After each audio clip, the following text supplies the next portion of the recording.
So here we have a very, very interesting network update out of T-Mobile that I wanted to update you guys on immediately as soon as I got more info, as soon as I did some research and reading, and now I'm making the video for you guys. So what you're seeing on screen is a brand spanking new Ericsson Air 3283. This is brand new. I've been speaking with several people. They said they have never seen that deployed on any of their sites in their regions and counties. So this seems to be a brand new panel that is now being put in rotation by T-Mobile. Now, I have spotted this on the permit log from my city, El Paso, Texas, and these have actively been approved to be deployed. So I don't know the exact date, but T-Mobile is going to deploy them, I would say, within the next 60 to 90 days, perhaps. So you might ask, okay, what is this? What am I looking at? That might be your question. So I want to backtrack a little. This might be a bit of a longer video. I want to backtrack a little. So I would say over the last 12 to 24 months, T-Mobile has been deploying some FDD massive MIMO panels. And when they originally started launching this, that panel was called the Ericsson Air 3246. For those of you who may have seen it, who may have heard about it. But that panel could only do massive MIMO FDD on just PCS. That's it. That's to my knowledge. It could only do one carrier. It couldn't do band 66 massive MIMO, only band 25 or N25. So fast forward to today, the Ericsson Air 3283 can do dual band massive MIMO. So it can do the band 25 and the band 66 massive MIMO for both LTE and 5G. So that's a big plus. And this is, once again, T-Mobile putting out new modernized equipment. Now, I want to be clear about this. I don't think this is going to be a mass scale deployment. I don't think T-Mobile is going to cough up the amount of CapEx to deploy this specific panel across all markets and towers again. So I don't think that's going to happen. And I don't think every single tower is going to have all these massive MIMO panels, because you got to think about it. The N41 deployment, right, started off with the Air 6449, and then it switched to the Air 6419. That's one massive MIMO panel. And then the second massive MIMO panel would have been the C-band and DoD panel where they deploy that. There's just no way that I could see them deploying the N41 massive MIMO, the band 25, band 66 massive MIMO, and then on top of that, the C-band and DoD massive MIMO at a big scale. I just don't see them doing that. It would, I don't want to say it defeats a certain purpose, but they want to operate this business as efficient as possible. If they add 3 massive MIMO panels on a tower, it's going to increase leasing costs. It's going to be more heavy equipment. It's going to increase the weight. And that's how a lot of these landlords are basing the leasing costs is off of the weight, for those of you who didn't know. So if you add 3 massive MIMO panels on top of that big old 600 megahertz panel, you're definitely increasing the weight of the site. So this is likely a very strategic deployment on high usage sites that are already very high utilization sites. And this is another tool in the toolbox for T-Mobile to further add capacity that they don't really discuss.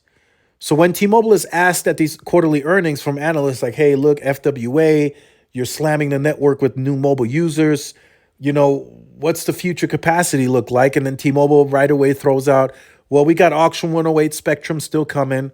We got C-band and DoD spectrum. And while that's true, they still have other ways to increase capacity, like this Ericsson Air 3283. They can still add massive MIMO on band 25 and 66.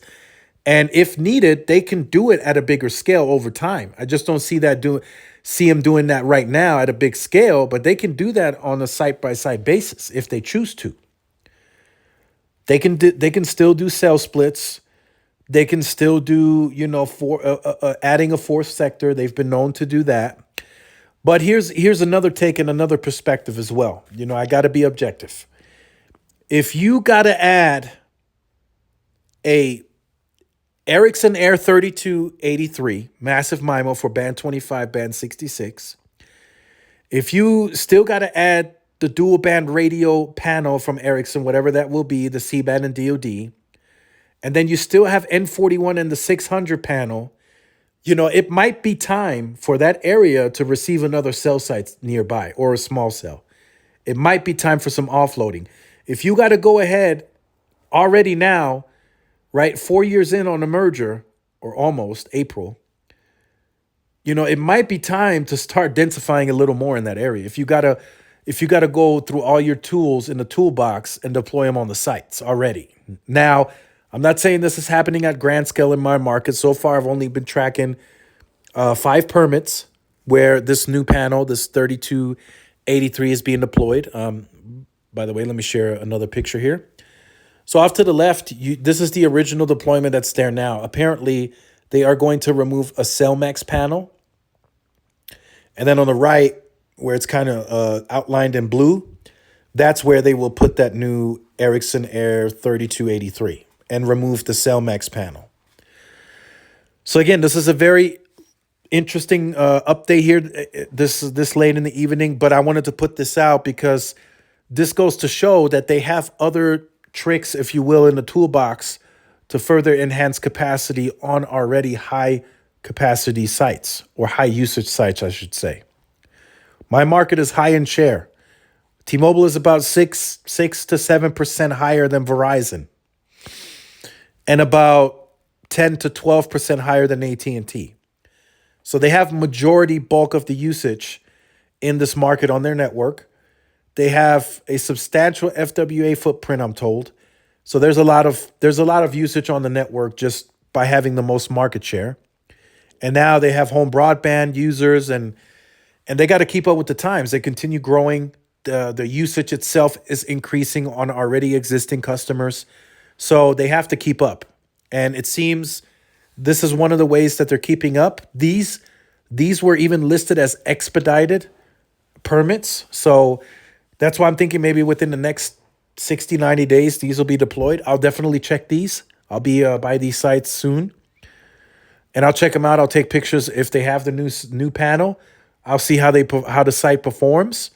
Maybe I'll go fairly soon, maybe this weekend, so I can sort of do a before and after and share with you guys the performance before and after when that new massive MIMO panel is deployed. So again, this is still a very interesting deployment. Looking at it objectively, it's good that T-Mobile is willing to make further investments on the capacity piece. But like I said, looking at it objectively, when you have to start deploying all the stuff on a sector, and this is going on all 3 sectors, and you're dealing with high utilization, it might already be time to start planning and permitting for a small cell offloading or a new macro somewhere, right? Might be time already. I'm just throwing that out there. It's a possibility. I wouldn't be able to give you guys an estimate as to, okay, now T-Mobile puts the new massive MIMO to 3283, right? And that adds new capacity. Maybe I can show you guys in the before and after what additional capacity that adds. But how long is that capacity good for? So you add this new panel, which is going to cost you some money. And then, how long is that capacity going to last for? Is that another 12 months? Is that another 24 months? So you guys catch my drift there. So maybe it might be time already to start pre-planning for some new offloading in these areas. So make sure you guys stay tuned for more. Like, share, subscribe. If you're new, follow my social media outlets. This is Tyrone with Tech Live. See y'all in the next one. Peace.